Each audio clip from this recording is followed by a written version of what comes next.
থেকে পেকুয়ায় প্রবেশ করেছে সেটি কিন্তু কক্সবাজারের পেকুয়াত বন্যা কবলিত মাইনসুর পাশে দিয়ে পেকুয়া উপজেলা সমিতি চট্টগ্রাম সমিতির উদ্যোগে মঙ্গলবার জুলাই 14 তারিখ দিনব্যাপী উপজেলার সাতকান ইউনিয়ন ও পৌরসভার বিভিন্ন এলাকার 4 শতাধিক বন্যা কবলিত পরিবারের মধ্যে খাদ্য সামগ্রী বিতরণ করা হয়। এ সময় ত্রাণ বিতরণ কার্যক্রমে উপস্থিত আছেন পেকুয়া উপজেলা সমিতির চট্টগ্রামের সভাপতি অধ্যাপক নুরুল আমিন চৌধুরী, সহসভাপতি মাহফুজুল হক ও নুরুল ইসলাম। আসলে অনেক বেশি বন্যা কবলিত এলাকা, আমরা দেখছি মানুষের ঘর বাড়ি ভেঙে গেছে, সব মানুষ বন্যা আক্রান্ত। এই একটা অবস্থান, নৈতিক অবস্থান এবং মানবিক অবস্থান থেকে আমাদের পেকুয়া সমিতি চট্টগ্রামস্থ আমরা পেকুয়ার মানুষের জন্য কিছু আমাদের যতদূর সম্ভব হয়েছে কিছু আমরা খাদ্য সামগ্রী নিয়ে এসেছি। আমরা পেকুয়ার 7টি ইউনিয়নে দিব এবং 5টি স্পট থেকে আমরা আজকে রিলিফ দিব এবং আজকে প্রথমে টুইটং, এরপর আমরা বারবাকি ইউনিয়ন, বারবাকি এরপরে শিলকালি পরে পেকুয়া সদরে গিয়ে আমরা বাকি ত্রাণগুলো দিব।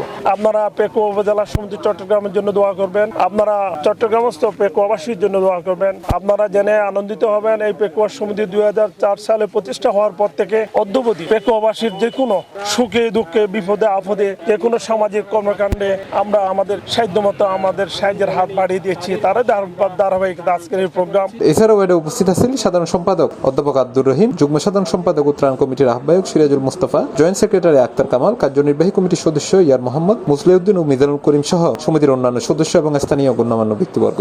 বেশি ধনাঢ্য ব্যক্তিরা আছেন এবং অন্যান্য বিত্তশালীরা আছেন, তারা যাতে এগিয়ে আসেন এবং এই বন্যা কবলিত এলাকার পাশে দাঁড়ান। নিজেকে ধন্য মনে করতেছি এবং আমাদের সমিতির নেতৃবৃন্দকে আমি ধন্যবাদ জানাই। তড়িৎ গতিতে একটা সিদ্ধান্ত নিয়ে মানবিক কাজে আমরা সবসময় এগিয়ে এসেছি। সহায়তার জন্য আমরা পেকুয়া সমিতি চট্টগ্রামের পক্ষে আজকে পেকুয়াতে এখন উপস্থিত। আমরা টৈটং যে ইউনিয়ন আছে ওখানে ত্রাণ সামগ্রী বিতরণ করা হয়েছে। এখন আমরা বারবাকিতে অবস্থান করতেছি। আমরা পর্যক্রমে আমরা পেকুয়ার 7টা ইউনিয়ন আমরা যাব, প্রত্যেকটা জায়গায় গিয়ে ত্রাণ সামগ্রী বিতরণ করবো। C+ TV Chittagong.